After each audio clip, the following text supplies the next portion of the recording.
guys, and welcome back to another Throwback Thursday, or Remembering Forgotten Memories episode. Been a while since I've done one, and a while since I promised I would do this particular one. It's not so much that I forgot this one, as it seems like everyone else forgot this existed, but my brain never will because it traumatized me. So if you clicked on this, you already know what it is, but it was this computer game from like the early 90s called Return to Zork. So yes, by its title, you can imagine it was a sequel to another game. I never played the original game. I probably shouldn't have even played this game. So, backpedaling a little tiny bit first. We got our first real, computer at home that wasn't, a VIC-20 or anything like one of those, but, first real computer, like the Amiga 2000. We got it home in about 1992 or 93. At that point, I was still pretty young, and I pretty much had only ever played really little kid games at that point. Things like Bailey's Bookhouse or Treasure Cove. Like, nobody is old enough to remember these titles besides me, I feel like, but stuff like that. So I think I mistakenly assumed all computer games are kid games. So when I went to the computer one day and found this disc in there called Return to Zork, I was like, ooh, new game! Dad didn't even tell me about this one! Cool, let's check it out! Mistakes were made. Mistakes were made. Especially as a very wimpy kid who is scared of literally everything, who has multiple anxiety disorders. Oh, mistakes were made that day. Because Return to Zork, on top of being very ahead of its time graphically, and being quite realistic, especially to a little kid. I mean, in hindsight, looking back at gameplay videos, it's not that great with what we know today is video games versus back then. But for back then, it was very ahead of its time. So, being very realistic, on top of being scary, yeah, your girl was very traumatized very quickly, because in this game, you so much as turn the wrong way, you insta-die. You so much as breathe wrong, you insta-die. Like, even on the title screen, if you do it wrong, you die. Because there was, at the title, there's a frickin' vulture sitting on top of, a signpost. And you have items with you from the get-go. If you throw your knife at it, that vulture is going to attack and kill you. Yup, it's like that. You can die on the fucking title screen. So, pretty much going into it, I never actually beat this game. I never got anywhere near far enough to beat this fucking game. I distinctly remember several death modes in it, but one in particular stands out, and I don't know why it scared me so much more than the rest.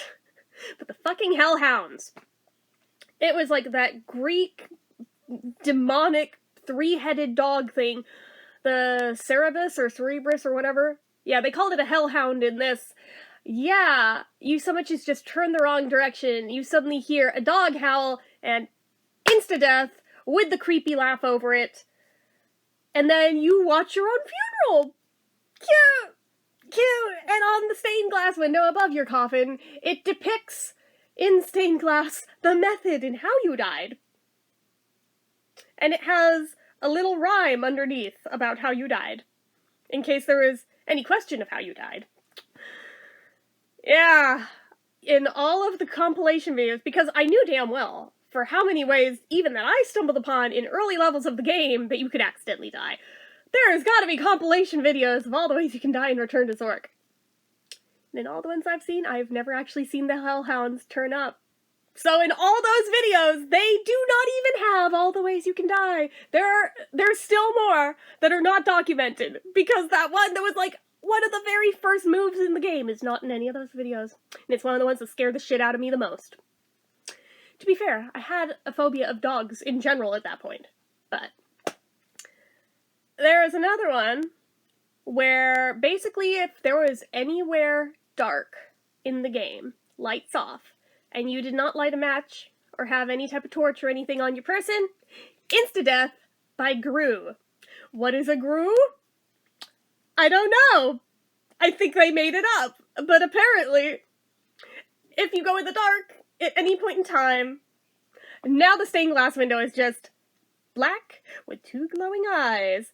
And they don't even try rhyming this time, which made it stand out that much more. Grooves eat well tonight. I remember it word for freaking word to this day. It instilled my phobia of the dark that I still to this day have not shaken. Yeah, it's like that. It's one of those type of games. Ain't it cute? And up until Doki Doki Literature Club, no game had ever scared me as much as Return to Zork had. Something finally took the title, but I mean, you know, it is what it is. But, yeah. I remember there's like rats that, God forbid, you pick them up and put them in your pocket within a couple moves. Death by mice. Because they were carrying the plague. You should have known better.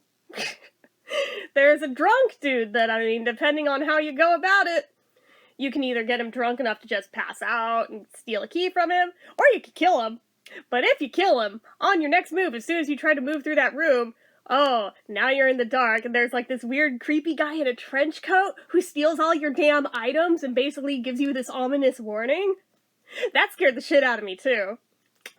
There's a lot of things in that game that scared the absolute shit out of me. I never should have been playing it at that age. That's on me. Well, actually, it's probably on my dad for leaving it in the computer and forgetting that, you know, his kids would help themselves to the computer.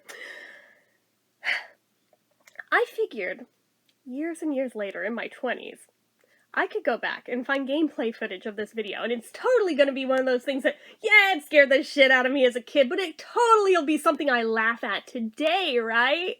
Right? And I can finally look at this phobia in the face and get over it. It didn't go that way. It still scares the shit out of me, even as a grown-ass adult. Like, because I remember shortly after we moved into this house, which is like over 10 years ago at this point, but I was in my 20s, I looked up gameplay videos of it.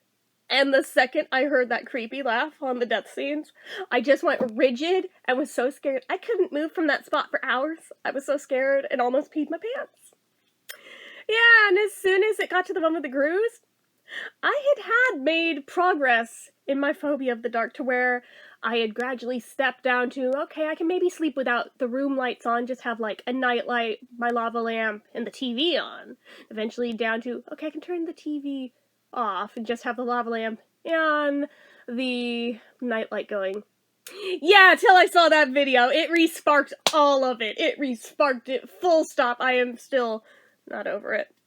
I still sleep with the lights on. Full room lights on. It's because of that damn game. Which sounds so stupid saying it out loud, and yet I can go back and look at that video today, which I did right before making this, and oh god, yeah, it still has that hold over me. It's so stupid. It's so stupid. But, you know, we can't explain what scares the shit out of us and why. But I did finally look up the ending of the damn game just to see, where does it all lead? This thing that gave me so many phobias, where does it all lead? Apparently to a chessboard match with various characters from the game. Frozen is the pieces on it, and you're like playing against a wizard. And if you do it right, you defeat the wizard and restore power to the land or whatever. But apparently, like, in the more graphically intense version of it, because depending on which format you bought it on, it was a different ending, evidently. Yeah, but there's also, like, hints that that spirit then possessed a different character from the game that you had known all along, because now that voice is coming out. It was like, oh, you made it even creepier! Will you stop that? Stop it! Oh, you keep making it worse! I don't think there will ever come a day when I'm not terrified of this stupid game. And I know people who are like, oh, that game sucked. And I'm like, yeah, but you probably weren't like 7 years old and scared of everything when you played it, right? Right? Yeah, that. Anyway, that's my Return to Zork story. It's not much of a story so much as that I am ranting about the thing that scared me that apparently still scares me. You can look up plenty of gameplay videos of them. They're all here on YouTube, but oh god, I've never shaken it, and the fact that it took literally decades to find a game that scared me more than that game, that's telling, because I watched playthroughs of a lot of horror games, and most of them don't do shit to me, but that one did, and I don't think that it even marketed itself as a horror game, but for me it was, so, you know, as you do. As you do. I think just being very sensitive to the topic of death, very scared by it. The whole seeing the funeral thing that is supposed to be your own funeral. I think that is the thing that chilled and scared me the worst of all out of the whole damn thing. But, yeah. Anyway, I'll try to come up with a perkier one of these story times for next time, because this one, oh god, I am literally sweating right now. Even talking about this stupid game, it's so dumb! I'm almost 40, and I'm still breaking out into a cold sweat over this fucking game from the early 90s. The hell is wrong with me? But anyways, it is what it is. So anyways, that's it for this one, guys. So let me know if you want more storytime videos down below, because I've got millions of them. But anyway, you know what to do. If you like this video, go ahead and give it a like. If you're not already and you'd like to be, click subscribe, hit that notification bell icon so you never miss an upload, leave comments down below. Make sure you're following my social media accounts, my Facebook fan page, my Twitter, my Instagram, my eBay, everything and more, it's all down below. And if you'd like what I do here on this channel and you'd like to help support it, the donation link, as always, is down in the description. Anyway, guys, till next time,